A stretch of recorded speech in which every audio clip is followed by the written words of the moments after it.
cannabis in driving doesn't seem to be a major problem. It's certainly not as major a problem as alcohol driving, and we know in states in America where people are switching from alcohol to cannabis, deaths on the road from alcohol are falling faster than deaths are rising from cannabis. In fact, they're not rising from cannabis.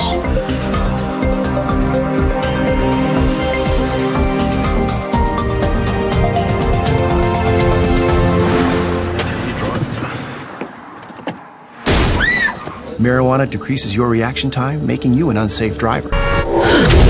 If you're high, don't drive. Don't drive high. With 3 times more mobile drug testing, there's no escaping it. The overwhelming majority of people are not impaired at all at the time of their driving. That's the law. A case was thrown out by a local magistrate who labelled the drug driving laws as mysterious and uncertain by design. You will be penalised if you drive stoned. The law comes down on you like a ton of bricks. Can't risk losing my licence, I need it for work. Police say they need more money for marijuana enforcement. If you want to be absolutely guaranteed, don't consume drugs and then drive at any time. Don't drive high. There is a new reefer madness in the world, and it's on the road. Millions of people around the globe are facing serious consequences, losing their driver's license, facing high penalties, and even imprisonment when using cannabis in their lives and driving. Cannabis News Network attended the 3rd International Symposium on Drug-Impaired Driving in Lisbon. We wanted to find out the latest in science and development regarding cannabis and driving. It's an impairing substance. I know there's a lot of arguments about exactly how much it impairs, but really, if it's a road safety issue, then it should be the same as with alcohol.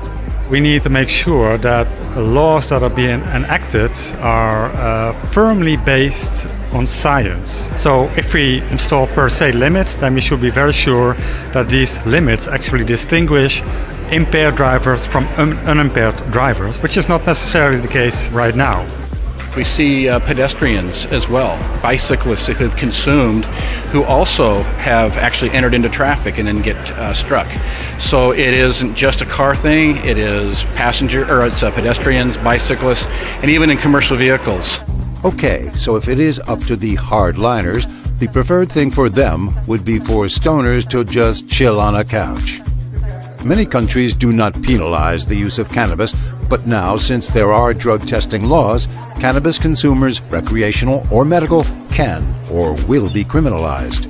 Some people who, for example, use marijuana for medicinal purposes, they will, because they smoke on a daily basis, always test positive for cannabis in their blood, and these levels will always be above the per se limits that countries are using today. They run the risk of losing their license, and that would not necessarily be justified.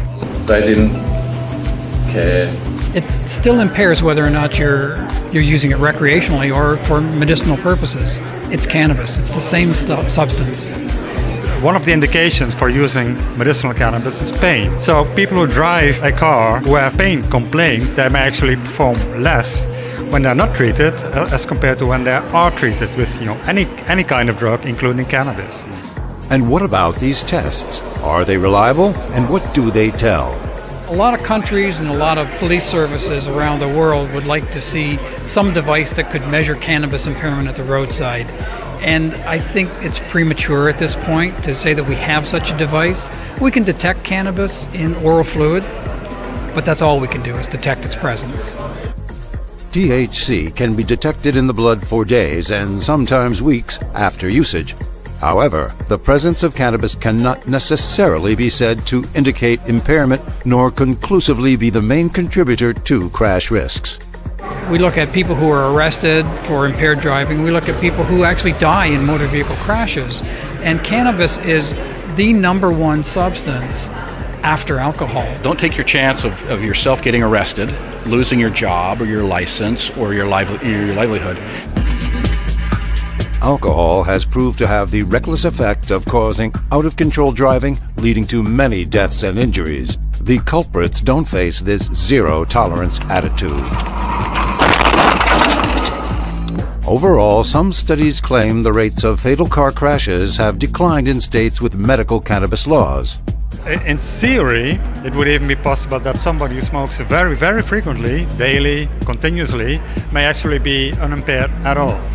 It is evident that science and opinions vary.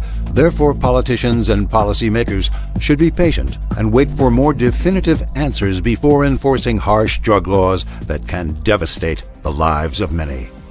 Some countries are changing their laws according to the new science. Other countries are struggling. They're still thinking that the old policies are the ones that they have to fix with, and then they're trying to make the evidence fit the policy rather than making the policy fit the evidence. Your source of cannabis news. Cannabis News Network.